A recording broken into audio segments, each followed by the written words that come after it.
Yo, what's up, family? Before we start the video, please leave a like, subscribe, and share to any and everyone that you can. Just swing it out there a little bit more. With that being said, let's get right into the video.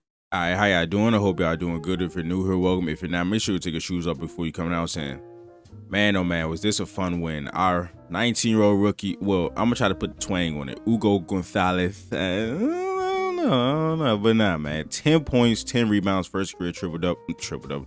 First career double-double, 2 steals, 1 block. I heard somebody say he's like a guided missile. That kind of fits because the defense, you know, he's able to score double digits now. He did not hit a 3 in this game, but he hit a 3 last game. He's shooting like 47% from 3, of course, on low volume, of course.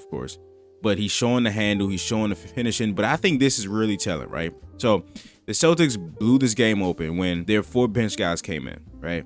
And they went zone. Toronto's not a great shooting team, right? But so they forced Toronto into 16 threes. Toronto shoots like 9 threes in the first quarter on the season, which is 22nd. I know you guys remember when we had Jrue Holiday, where Jrue Holiday, we would run this 2-1-2 like matchup zone that would like morph into a man look. And Jrue Holiday was in the middle of this. Do you know how much Joe has to trust Hugo to put him in a Jrue Holiday role? Like, if we just really remember what this role was, it was Jrue Holiday being able to do whatever he wanted to what he saw fit, just because he was that good of a defensive player, that good of a defensive communicator, and he was just that important to our team, that Joe Mazzulla was like, okay, we'll run zone, and Jrue Holiday, you do whatever you see fit in the middle of the zone to help us. Joe has talked about Hugo's defensive instincts being the best he's seen from a 19-year-old. Scotty gets the ball, he plays pretty solid defense on that, keeping his hands up and then getting the defensive rebound, which he's been great at.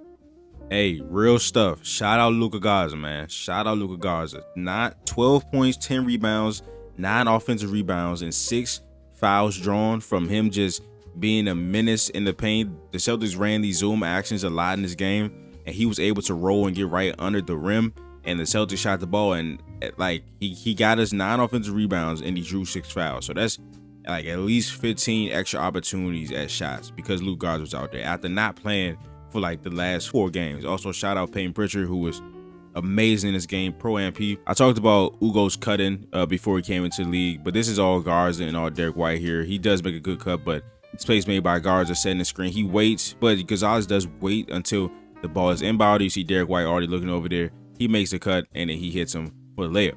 Then we go back on the defensive side of the ball. We got Jamal Shea bringing the ball up, and Hugo, like the anticipation, the hands. He's been a great defensive playmaker this year with the deflections and the steal. And also, if you saw the last video, he was playing a lot of center in that game, and he was tasked with helping the team create advantages through screening on the offensive side of the ball. And Joe Mazzulla wanted this matchup. Whoever had Grady Dick on them, Joe Mazzulla was telling these guys to screen for Derek White, for Peyton Pritchard, so that they can take advantage of that. You see Joe coaching it right here. He's telling Hugo to go screen, and the Celtics eventually get a 3 by Derek White.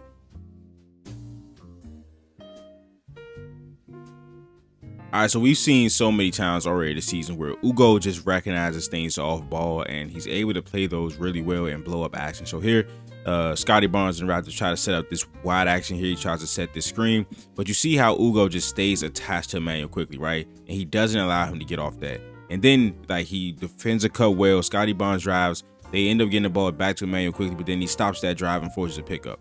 So he stopped Emmanuel quickly from coming off a screen. That was probably the play, right? They were going to try to get something off of that. Got the ball back. He drove. Got stopped. The Raptors do score, but not because of Hugo. And if you've been around my channel, you've heard me say this a million times. It only takes a half a step or a half a second for NBA players to take advantage of advantages, right? Hugo Gonzalez, like I said, played a lot of center or acted as a center in the last game, and his screening was super important. And the Celtics, their basketball is all about advantage creation, right? So when Hugo sets the screen and he clips Emmanuel quickly, right, and he's stumbling while he's getting a dribble handoff, right, and that creates a 2-on-1 situation because he's lagging behind. Now we create the shake action here where guards is rolling, Scotty Barnes is tagging, Hugo can lift up right here, and the pass could be there, which the pass is wide open because Garza takes him, but also because Hugo set a good enough screen, Emmanuel quickly has no way to get back to Anthony Simons. Mamu's in drop, so Simons just pulls up. Joe also said towards the beginning of the season that Hugo was great in cover 2 situations. So with the Celtics defense like changing, right, with them being more aggressive and help, trying to go for steals and stuff like that, every man against the ball, more often than not, there will be times where there's two people on the ball, right? So that means cover two situations are exactly how they sound. It's when somebody has to check two people in space, right? So when you help aggressively, when you're trying to get steals, when there's 5 people going to the ball, well, not 5, but when there's multiple people going after the ball, right, somebody's going to be left in space, and you have to have these rangy wings like Walsh, Minot, and Hugo, who can play in space, be athletic, and have great defensive instincts, which Hugo has, right? So he's in space right now because Simons and Derek White are on Scotty Barnes. That means Hugo has to play in space against Mamu and Emmanuel quickly. The instincts come into play here, right? So he's going to shift to Mamu to take away that pass. And then very quickly, he's just reading the eyes of Scotty Barnes here. Like, he's just playing it like a safety, right? So his eyes go to Mamu. He goes over to Mamu. His eyes, you see his eyes go into the paint. He doesn't even know somebody's there, but he just feels it and reads the eyes of Scotty Barnes, and we get a steal. All right, so here he is guarding Brandon Ingram. Ingram is a really tough cover, and I think sometimes he played good defense in this game, and it just didn't matter because Ingram is one of those players that just gets to his spots and he rises up. He also had some trouble. Like, I think 2 of his fouls were drawn by Ingram, but he's just a really good player. But there are definitely sometimes, and he definitely turned up in the 4th quarter on defense, but this is a great play. So we talked about him like recognizing off-ball actions. Joe also said that him, Shaman do a nice job of like recognizing guys' tendencies. So we know that Brandon Ingram is a mid-range savant, right? So if he's coming off these Iverson screens, we're not going to go over these, right? We're going to stay right here, go under, then we get up into his body on a pick and roll and force a turnover. All right, share another play for Ingram. The Raptors going to run this pin down for him so he can curl into the mid-range. Again, Gonzalez trying to stay attached to him. Good screen by CMB, but of course, Gonzalez doesn't chase over. He's going under because he knows what spots Brandon Ingram likes, right? So he plays it, keeps his hands up, gets right back in front.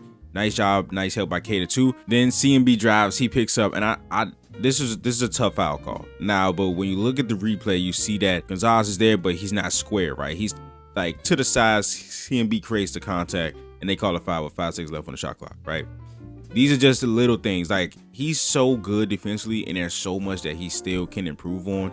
That's the scary part. He's 19 years old. He's a rookie. You're taking everything that his greatness on this side comes with. Just a second late.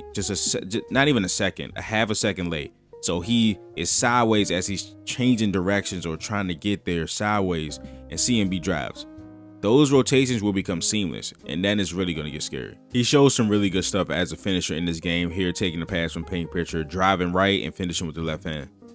Also, shout out my boy Baylor Shaman, man. It is tough to only play 7 minutes in a game, but on these 7 minutes and 55 seconds, he gave his all, and he really changed the game for the Celtics when he came in. The Raptors run stagger twirl. Emmanuel quickly, they switch all of that, and he just rips the ball from Emmanuel quickly, gets the ball, and we know Shaman can really pass the ball behind the head to Hugo for the left-hand finish. All right, so the Raptors are going to use the Iverson cut again. This is slob Iverson sideline out of bounds play for the Iverson cut. Sorry for not explaining Iverson the first time, but it's usually 2 screens on the free throw line for somebody to cut from one wing to the other. So you see the 2 screens here. Brandon Ingram's on this wing. He's going to use both of those to cut to this wing here. So Brandon Ingram's going to take the screens, go to the other side, then they're going to get into a pick and roll right in Brandon Ingram's wheelhouse in the mid-range area. Good job by Garza on the help forcing the pass. And again, Gonzalez in cover 2 situations, right? This is basically going to turn like Emmanuel Quickly's here, Jacoby Walters here, Brandon Ingram's here, but eventually Garza's going to have to step up on Mamu. Again, the Celtics more aggressive and help, like 2 guys on the ball, right? And look at his instincts. Just look at how he's reading Mamu, right? The drive's coming, and he just, listen, I talk about those rotations being seamless. That's it right there. He just creeps over because he feels that Garza has to help up, and he almost gets a steal. All right, so the Raptors run another wide pin down for Brandon Ingram. You see Hugo, as soon as he sees the screen coming, he tries to stay attached, goes over it right there, and he gets right back in front. Good help by Nemi staying right there. So the ball is going to find its way back to Brandon Ingram. Hugo's going to be in front of him, and paint picture helps, right? So this defense, again, is about everybody against the ball. Peyton has Mamu at the top of the key. Mamu's going to cut through, but Peyton sees this drive, and he's going to stay here, right? And this, everybody has to have impeccable timing on this defense for this style of defense to work. And as Mamu cuts, he's cutting open because, again, Pritchard just stays on the drive. Hugo and Derek White, seamless rotation. Hugo gets the block. And this is what I'm talking about. Off the ball again. He recognizes that the screen is coming, but this time he's not in the chest of Brandon Ingram. And this is the guided missile stuff, right? You see he's not in the chest of Brandon Ingram. Like, the ball was on this side, Brandon Ingram was just hitting there. So he was playing off a little bit, right? The ball goes to Scotty Barnes, so you see they're trying to initiate something. It looks like the zoom action. So Mom was going to set the pin down, and Brandon Ingram's going to come get the triple handoff. Look how Hugo just flies and blows this up. He blows this up so good that Brandon Ingram stops, and he's not going to get the handoff anymore. But Scotty still passes it thinking he is.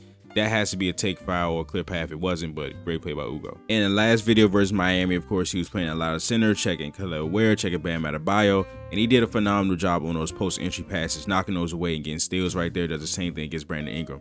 And for the play of the night, really for me, and the Celtics, again, are all about taking advantage of their advantages, right? So they get to steal their run, and Brandon Ingram is behind.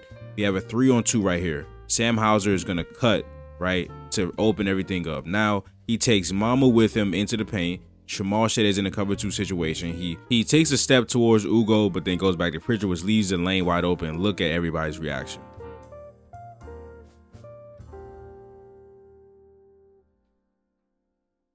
But that is the video. If you enjoyed it, please leave a like, subscribe, and share to any and everyone that you can. Just bring you out there a little bit more. And I will see you guys in the next video. This is Nick. Peace.